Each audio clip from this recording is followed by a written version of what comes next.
Hey guys, welcome back to another DK podcast. It's your homegirl Joey. Yes, we are at number 25, which will be broken down into two episodes, episode 25.1 and episode 25.2. In this first part of the episode with my homeboy, OJ the Juice Man Macklin, he will be giving us his testimony, his journey throughout life, where he ends up being one of the amazing trainers in the city of Pittsburgh. Without further ado, guys, let's get into it. Hey guys, it's your girl Joey. Welcome back to another episode of DK Podcast. We are on episode 25. Can you believe it? 25? Oh my goodness. Congratulations. Thank you. That voice that you hear next to me, I'm going to let this man introduce himself. Go ahead with it. How's everybody doing? It's your boy, man, OJ Macklin. OJ Macklin, one half of the wonderful Club Elevation and owner of OJ Macklin Fitness. Hey, where you from? I'm from Lincoln, Leamington. Lincoln, Leamington? Lincoln, Leamington. Not Lincoln Larmer. We ain't going to get this twisted. Lincoln, Leamington. Don't Shout out to all my Larmer people. Okay. Y'all, because y'all already know I'm repping Larmer. Y'all already know that. Hey, tell my audience something about yourself that not too many people know. Something about myself that not too many people know. I'm an avid reader of history. Okay. An avid reader of history of what came before, whether it's economics, war, politics, vegetation, women, sex, anything that has to do with the true art and history of how things were created. I'm an avid reader of history. What got you into that? That's actually a great question. I was incarcerated and I was reading before incarceration. I always had a sense of empowerment. My parents were older before incarceration, but once I became incarcerated, I started to search for knowledge. I had a conversation with a guy one time and he asked me some things about myself that I couldn't answer. Mm-hmm. And the things that he were asking me were like identity things and I couldn't define who I was. Like the first thing you asked me was where I was from. Right. So that was easy for me to be like, yo, I'm Macklin from Lincoln Avenue, bop, bop, bop. Like, and on that street culture level, that's all you need. Mm-hmm. But when a person starts to ask you to dig deeper, who's your essence? What's your principle? What's your moral? What's your belief system? And a lot of us, especially for me at that time, I was 23 years old. I couldn't define it. Okay. So I went into my cell and I started to read. And the only way that you can understand who you are or where you're going is understand where you came from. Absolutely. And people that came before you. So I started to read and I was reading and I read for about 7 years straight, hundreds and hundreds of books. And it took me back. And it started to make me be proud about who I was. Okay. Proud to be a black man, had more respect for women, had more respect for the land, and have an understanding of how we even got into the situation that we were in. Because a lot of us are ignorant to how important the past is to where we're at today. Right. Okay. So tell me a little bit about your childhood. Regular childhood. Like I said, I had older parents. My dad had me when he was about 48. My mom was like 40. Okay. So, I grew up in an older household. We was poor. I didn't know I was poor, but we was poor. Grew up in the hood, Lincoln, Leamington, high drug traffic, crime. But it's like growing up, we didn't experience that. Right. It's like when you broke, when you poor, you just outside having fun. Nobody got nothing. There's really no expectations, right? So I didn't expect my mom to get me 4 pair of tennis shoes. Mm-hmm. I didn't expect to get the latest video games, and nobody around me had it. So we really had no expectations. So growing up was like what they would call it today. It was like lit. Yeah. Like it was like fun. Like we could be outside all night. We could go to different, we caught the bus and rode our bikes and slap box and played street football and played video games. We were the original kids of like technology before it really hit. Like we had the video games and like the Nintendos, the Sega Genesis. Yeah, so we came into that and it was like, I ain't gonna lie to you, I had a ball, man. Shout out to my mom and dad. My dad passed away, but shout out to my parents, man, for keeping us grounded. I had a great time, man. Yeah, real talk, no lie. When my mom told me we was poor, I laughed. Cause I'm like, poor where? Yeah. You know what I mean? Cause we basically had everything we needed. We had, clothes on our back, shoes on our feet, roof over our head, food in our stomach, and we had our friends that we could run around. Cause I ran around Don Lormer. We lived. And our imagery was different. Mm-hmm. Without us having those phones and those computers in our hand, we didn't see it. So everything that we saw was what looked like us. Right. So it wasn't like we can look on the internet and see people with everything that we didn't have. Yeah. Right. So I understand the mindset of people nowadays. But the reason why we were the way we were is because everything was like, I'm gonna say, for a lack of a better word, confrontational. Yeah. Like you had to go outside, you had to face the world. You had to go Mhm. outside, you had to learn. You had to go outside to be a part of the world. You Yeah. know, and now they don't. So like everything's like almost like based on imagination. Right. You know, whereas we lived in a different time when everything was like authentic and real. So I just believe that grounding, growing up like that, is what gave the people of my generation what I believe is like the last of the Mohicans. Like we the last ones that understand the reality of what's going on right now. Right, right. So I was saying the other day, I seen you had posted something on your stories about the Kingsley Knights, and Oh yeah, I never knew that you played for Kingsley. And it's crazy. I'm a little older than you. I'm 43. I'm not gonna tell you how old. I'm 41. Oh, you 41? Yeah, Oh, I'm 41. 41.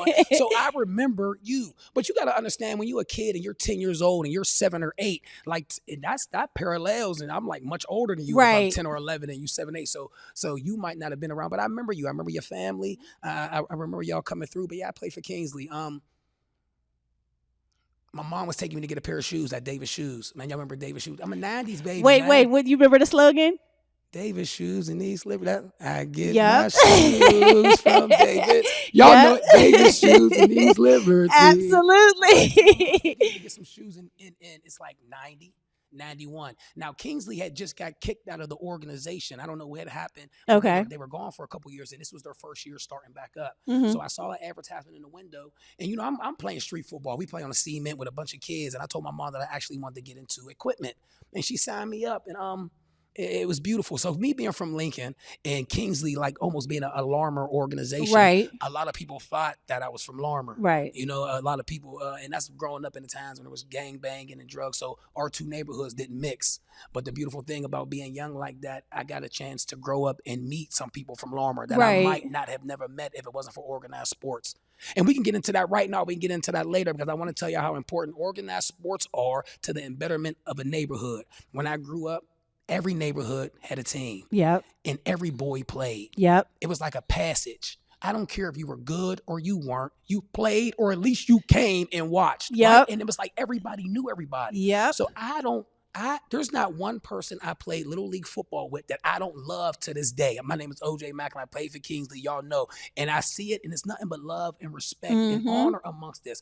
But now you look up and there's 3 city league high school teams. Yeah, they did us dirty. Yeah, there's no little league, right? And then we wonder why the boys that we got are into so much things that there are. It's like the outlets aren't there that used to be there. So that's another thing. We got to start bringing back organized sports and making it mandatory for our youth. They don't got to want to be professionals, but it's almost a passage, man, when you get them involved in organized sports. It teaches them consistency. It teaches them discipline. It teaches them a lot of things that they're going to use later on in life. Absolutely. I noticed a couple of my homeboys on your squad for Kingsley. I still talk to this day, like Khalid Kareem, aka S Money, Hard Times, Chaz Coleman. I was just talking to him. If I'm saying your government, don't jump on me when you see me, man. I know you your government. I remember when you was a kid. We got Boaz Bay on there. Swear, absolutely. King Robinson. I mean, there's a lot. We can go on and on. Larry Fielder. I mean, there was just so many, man. And there's some that made Brandon Marshall. There was some that made it to the NFL. Yep. There's some that have passed away. You know, but like I said, it was the Pastors of Rice, man, and it was love, and those were great times. And every time when I seen the list and I sent it to Hard Times, and I'm like, bro, I did not know that OJ was on Kingsley. He is like, yeah, he's so fast. I'm gonna tell y'all one thing that about OJ that not too many people know. OJ 40 plus, and he probably still is the fastest man in the city. Yeah, okay, I'm fast. Okay. I'm pretty fast. I'm pretty fast. So okay, let's go into what brought you into, I guess, the situation where you felt yourself the need to be in the streets. Yeah, that's a great question. I grew up in the streets. Okay. Like, you know, when you come from the neighborhoods that we come from, there's a thin line between the streets and I guess being a civilian. Mm-hmm. There's a very thin line. So at that time, you know, like I said, everything's about imagery. So the rap music, the culture, the movies, everything pushed to the streets. So I just happened to be blessed enough to play sports. So sports kept me out of a lot of stuff. Mm-hmm. So I didn't feel the need to have to play. I was popular. I could talk well, and I could play sports. Mm-hmm. So as a young kid, that can get you in and out of a lot of things, right? So I end up getting a scholarship to play college, Mm-hmm. but I got a street mentality. Everybody I looked up to, everybody I hung around, you got to understand, I'm scoring touchdowns and drug dealers is giving me hundreds of dollars. Yeah. You see what I'm saying? So it's like, what do you think I want to be? Right. And at that time, we're talking about 98, 99, 2000. There's not nobody that really went to the NFL at that time. So that wasn't even a reality of mine that you could make it. I didn't know nobody that made it. Right. You know what I'm saying? So it's like, go to the NFL. And he driving a Benz. Mm-hmm. I want the Benz. Right. He just pulled out a wad of money. I want the money. I want the girls. I want the Benz. I'm not going to the NFL. You know what I'm saying? So it was like I had the football scholarship, but I was going to college. I took a gun to school. I'm selling drugs. I'm selling weed. I'm smoking. I'm drinking because in my mind, I'm a street nigga. Right. Right? I'm a street nigga. And it came to find out that I wasn't a street nigga. I was just a nigga in the streets, for a lack of a better word. And there's a major difference. You got some people that are going to run the streets no matter what happens. And you got some people that have the ability to change, but they grow up in that culture. Yeah. So I got kicked out of college for wilding out. And now it's like, what else am I going to do? So everybody's trying to get me back into school, but the schools that they were trying to get me into were like Division III, low grade schools. And my ego said that I was better than that. So I went to go sell drugs. And, you know, it's quite natural. The streets are no different than sports. It's no different than anything else in the regard of if you are disciplined, if you're consistent, if you're well-spoken, you can handle your business, you'll succeed in that realm too. So I succeeded very fast. And, you know, you start running the streets, you start doing what street people do. A lot of crime, a lot of violence. And that led me to a federal prison sentence. Okay. How long was that prison sentence for? They gave me 120. They gave me 120 months, was just 10 years. I was supposed to do 8.5. I did almost 9 years. Okay. So while you were incarcerated, you talked about how you were reading books and, you know, trying to find out who you were. Did you have a plan for when you came home? At first, I didn't have a plan. Now you got to understand that I did almost 9 years. My first maybe 2 or 3 years, I went in when I was 23. I was wilding out. I'm still smoking weed. We popping pills.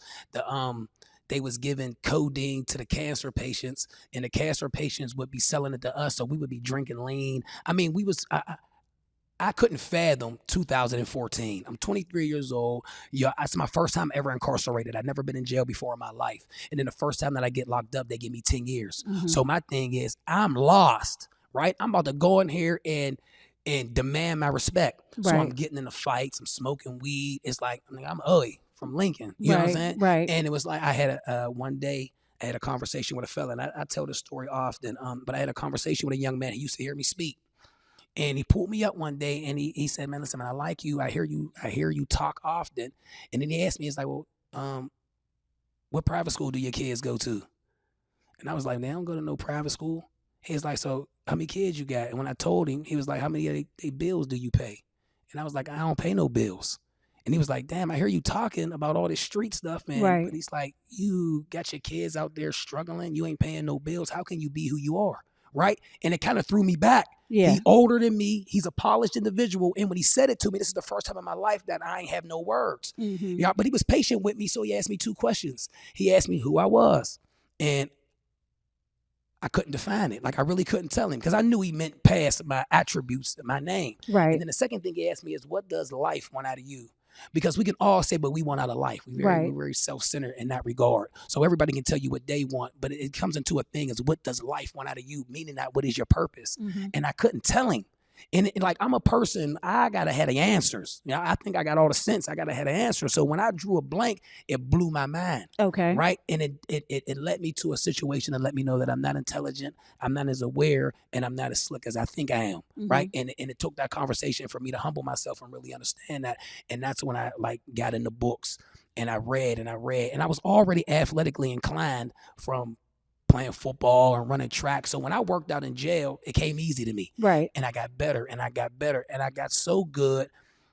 And then I started to read and I started to understand the body, which led me to training people incarcerated. Now I'm training people for candy bars.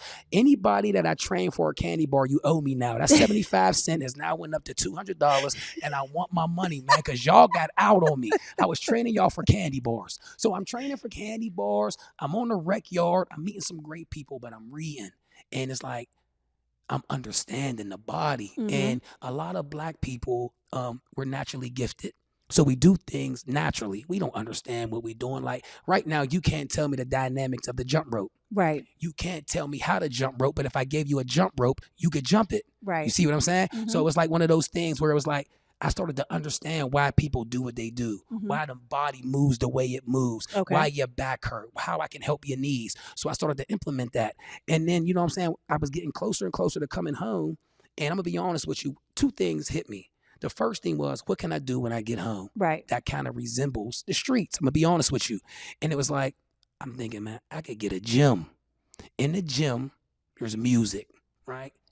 There's music. In the gym, there's going to be women, right? And then also in the gym, you can convince somebody to do more than they actually want to do. So when you hustling in the streets and you selling drugs, you got $20, but you want somebody to buy it for 40. Right. So how do you get them to buy it for 40, right? And if you're a hell of a hustler, you can do that. Yep. So in the gym, how can I convince you to pick that weight up and squat it? How can I convince you to eat better? How can I convince you to run just a little faster? And it was like I was good at it, right? And I said, I'm gonna come home and I'm gonna be a trainer. And they laughed at me because at that time we talking about, I never even saw nobody go to a gym. I never saw nobody work out ever. So it's like to be a trainer, and then from where we come from and the shit that things that I was into before my incarceration, it was like laughable. But you know, came home and we made it happen. So, okay. So what year did you come home? I came home August of 2014. Okay. So you came home in 14, and then how did you get this started? How did you get Club Elevation started? Or did you start somewhere else and then, move to Club Elevate? Great question. So I came home August of 2014. Now, anybody that's familiar with the system understands that when you come home, there is a period where they call like the halfway house. Right. So I was in a halfway house for 6 months. There really was no movement.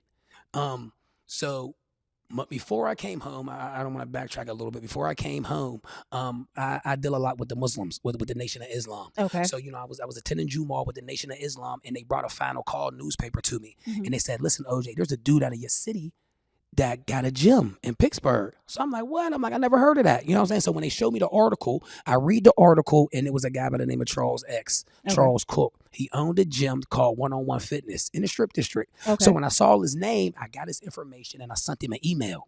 So when I sent him the email, it was pretty much like, yo, my name is OJ Macklin. I'm coming home soon. I wonder if there's a space for me to train. I'm good at what I do. I can be an asset. That was smart. Right? So, yeah, and I got a shout out to my brothers from Detroit, Lamar from Detroit, who really pushed me to do it. Okay. Like I said, even at that time, I was a little egotistical, thinking that I'm going to go home and get it all on my own.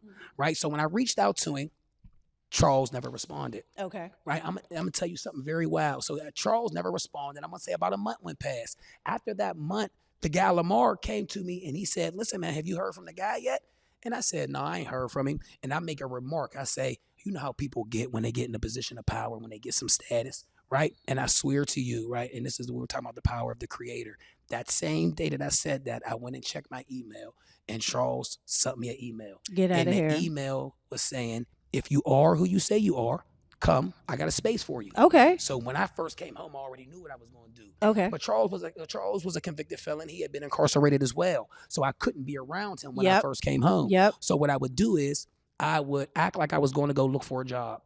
And I would run around the corner to the pizza shop and I would change my clothes every single day, and I would run all the way to Charles's gym. Okay. I had to be in the environment. I know I wasn't about to work for nobody. I knew what I came to do, and I just needed to be in the environment. So I would run every day from the Boulevard of the Allies, Point Park University, the Renewal Center, all the way up to One-on-One Fitness. If you're familiar with the Strip District, Penn Avenue, where Arts and Pretty's Pit and everything is that. Shout out to Art, shout out to Pretty's Pit. Absolutely. And I would run there. It'd take me 13 minutes every day. And I would lay on the floor and I would just watch. And what I would do is I would train everybody that was being trained by somebody else. Okay. So it was like you were being trained and I'm watching you. And I'm like, if I would have her do this. I wouldn't give her that much rest. I would have her pick it up. Her body should move and I would take notes. Okay. And it was like I was training even though I didn't have nobody. Okay. Right. And then one client led to the next, which led to the next. And then Charles, I feel like in my heart that my star was rising. My star was rising, and maybe Charles was getting a little stagnant, or maybe his was diminishing a little bit, right? And I felt like maybe he was in a position to still harness it and keep us all together, but just change change the structure of what was going on. Okay. But instead, he switched the whole entity of the business. So when he switched the business, he went away from us being independent contractors, and he wanted us to work for his company. Okay. As in like a Planet Fitness or a LA Fitness. Right. And I kind of felt like I was in a position a little bigger than that at the time. You know what I'm saying? So what I did was we end up, Charles switched the entity, and we end up getting this. We got this. So when you say we, who's we? Me and Clay Moorfield. Yeah. So I met Clay. Now, mind you, it's a lot that we could go into. I was incarcerated. Every single prison that I was at, Clay was there before me. Okay. So when I would be working out, and I'm in shape, I'm in great shape, and I'm working out, and people would be like, "Damn, you remind me of Clay." Okay. And I'd be like, "Oh man," I said, I heard of him too. I ain't never met him, but I heard of him. They'd be like, "Man, you just alike." And it just so happens that when I get home, the gym that I go to, Clay was working there too. Okay. So we got similar stories. We come from some neighborhoods. We've been around the block a few times, and we have been at the same jails. We know the same people throughout the country, so we connected. Right. So we were like, you get with somebody and that spark is there and you connect with them. So we connected. So when the entity switched, I went to Clay and I told him, I said, bro, we can get our own joint. Everything that we doing right now, we could do in our own space. Okay. And I went on a mission and I went around and I ended up locating this space and I pulled Clay in and we made it happen. So what year did you open? We opened November 18th, 2016. Okay. Yep, November 18th, 2016. Yeah. So you were only like 2 years in when we met. Yeah, I wasn't. Because we met in I think 18. Yeah. And when we met, it was 2 years in the hair, and I was probably like 18 months. I was probably home for about 18 months. Okay. Before I end up getting my own location. I didn't even know that. Yeah, and that's a testament to like perseverance, to like really meaning what you say and letting nothing get in your way. If I had to run there, I ran. If I had to walk, I walked. I was intentful in everything that I did. I studied and I trained like my life depended on it, and I still do it to this day. So now, how many years we've been open? We're going November 18th will be 9 years. November 18th will be 9 years in this location. Okay, and so you've been working with different kind of people throughout the years. You've been working with young people, old people, all races, women, men. Like, what can you tell us about that? I mean, that's what I do. I'm a functional fitness trainer. So there's nobody that I'm turning around. I don't even see people. I see energy. I train and I harness energy. And now your energy might be low. And my goal is to bring it up. Your energy might be high, and my goal might be to challenge it, right? But the whole thing is I just train energy. So I don't see color, I don't see size, I don't push programs, I don't push gimmicks. I'm not trying to get you to be convinced in me, right? So if you ever notice when I'm working out, I'm really not showing you a lot of me. Right, I know what I can do, but the goal is what can you do? So I'm highlighting the people that I train. So it's just pretty much about me being able to meet a person where they're at and take them to the next level, no matter who that person is.